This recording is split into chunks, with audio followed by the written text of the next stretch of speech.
Hi guys, welcome in this channel. This reading is for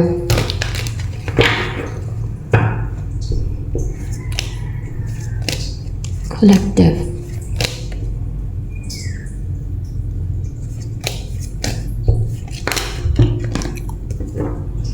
Walang confidence, unstable, ungrounded, or hindi independent, pero nakarecover ka na sa kalungkutan, yung parang uncontented ka na buhay. Yan, nakarecover ka na from that.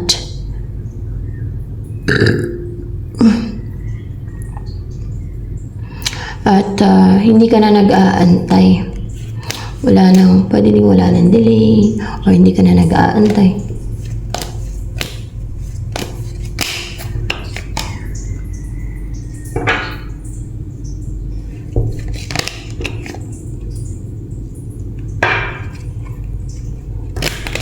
Hindi ka na nag-aantay. Mas piniprefer mo na lang na i-isolate yung sarili mo o mang-ghosting sa person mo, hindi mo na inantay yung person mo. Kasi naging defensive ka. Yan.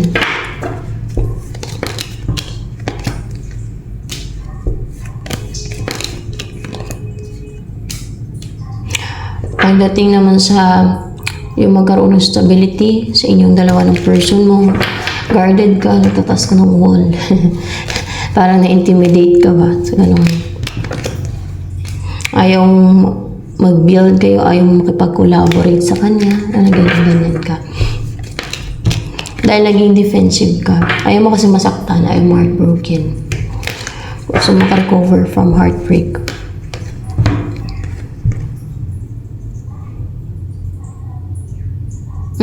Naka-restrict ka ngayon kaya defensive ka. Hindi ka makapag-risk, hindi ka makapag-take ng leap of faith. O nakaramdam ka ng fear, maganyan. Takot ka masaktan. Gusto mong mang-ghosting. So, yan. Dahil naka-restrict ka. Ay, may mga karga ka. May mga baggage ka, oh.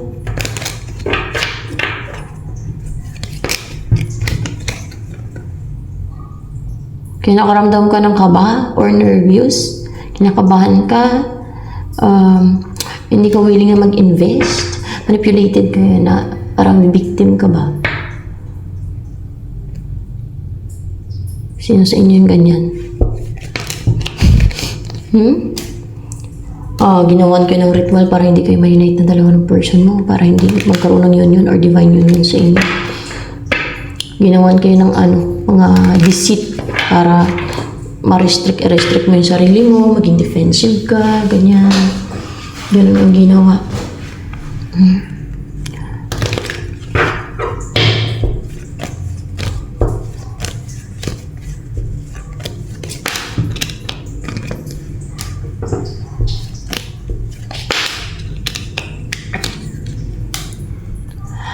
Hindi daw magre-rejoice ng mga kontrabida or maybe third party or gumawa ng deceit na yan na pinadefensive ka.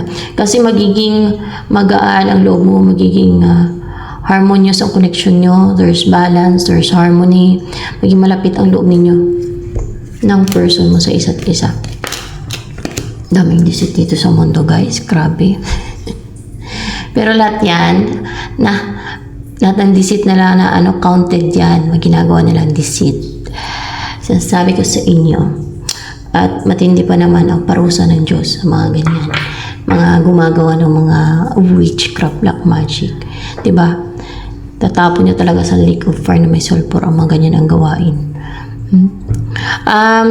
Diba? Yan ang sa Bible eh. Yan sabi ng God eh. Ma-release yung mga napasok sa'yo na mga restrictions, mga sumpa, para hindi ka ma-unite with your person, sinumpa kayo ni person mo, yung connection nyo, o ikaw, para ma-restrict ka, may ginagawa silang mga ritual yun, ayan, ang alam ko eh, para ma-restrict ka, ewan ko kung ano ginagawa nila, para makapang-restrict, o magkakaroon ng new beginning, new love, makareceive ka ng blessing, new love, o new beginning sa inyo ng person mo. Kasi marilis na yung mga sumpa, siguro yung mga hicks, mga ganyan. May babalik din.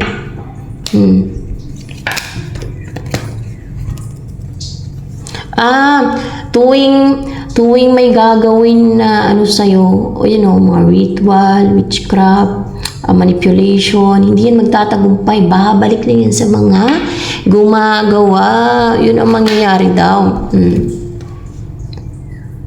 Yung gumagawa ng deceit, matetenga ito. See? And, matetenga siya. At tuloy-tuloy na hindi siya magsasaksit.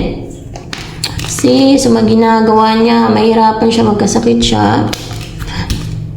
At hindi na siya makapang-oppress, hindi na siya makapamigil, hindi na siya makapang-halit, hindi na siya makapang-control ng kanyang witchcraft, black magic, lihim ng kaalaman. Alam niyo lihim na kaalaman, mga witchcraft yan. Yan tinatawag nilang lihim na kaalaman, witchcraft, black magic. Yan na yun, mga yan.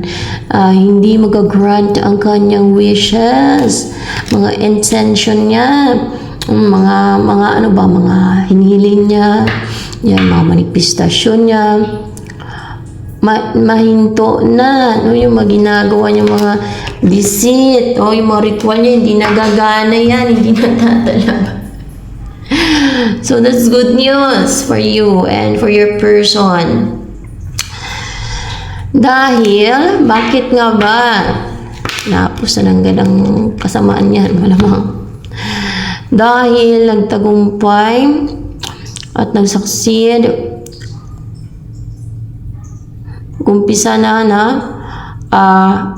mag-umpisa ka na ng matagumpay na journey na umpisahan mo na klaro, and siguro panahon na yun para maging klaro and sharp yung mind mo and logical ka mag-isip.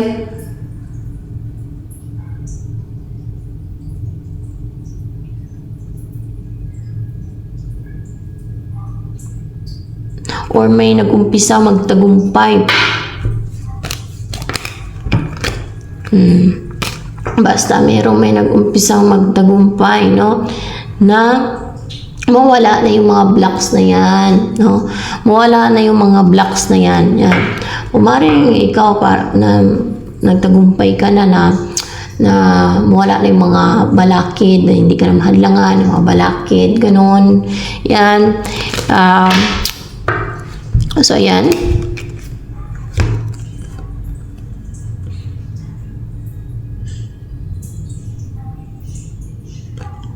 Na mas stagnant na yung mga inggitira, yung mga gustong humadlang, kumbaga yung mga isent lang mga hadlang o gagawin lang pang hadlang, mas stagnant lang yan, no? Mga inggitira yan, no? They will be unfulfilled and happy sa result ng kanilang ginagawang deceit. Kasi the High Priestess and the Emperor, you will see the change, people. You will see the change. God is good all the time.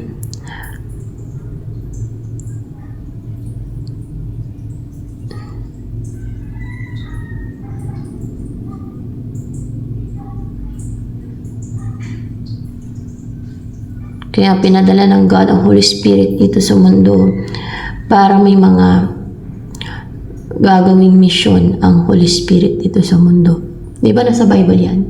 Sabi ni Jesus Christ, ipapadala niya dito yung Holy Spirit para to tell all truths and to all believers and to convict all the sinners and para gampanan ka ibang mission ng Holy Spirit. Yan.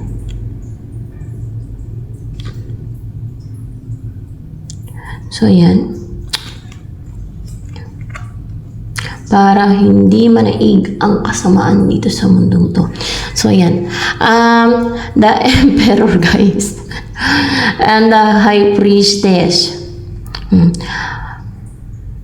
Magiging shielded ka na, protected, strong yung personality mo, and maging intuitive ka, or pwede maging energetically connected na kayo, gagana na yung mga senses mo.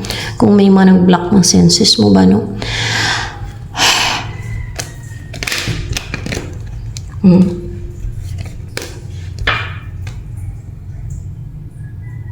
Dahil hindi na makapag-send ng kanilang intentions, itong mga, or yung mga spells or intentions. Itong si King of Pentacles in reverse, ungrounded na yan, no? Or unstable, si King of Pentacles in reverse, unbalanced, hindi na siya makapamarusa ng black magic niya. Walang binigay ang dyan, ha?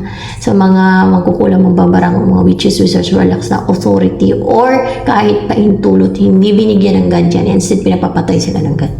Nasa Exodus 22:18 yan. Pinapapatay sila ng God at sinabi ng God, may warning ang God, na ang mga kaluluwa ng mga nagpa-practice ng witchcraft, black magic, barang kulang, mga palipadhangin na yan, diba? Tatapon niya sa lake of fire na may sulfur.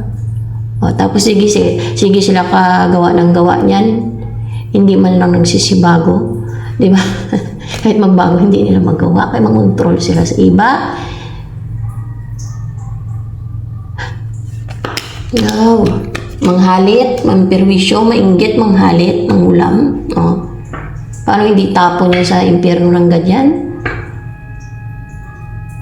Napaka-injustice ang ginagawa nila.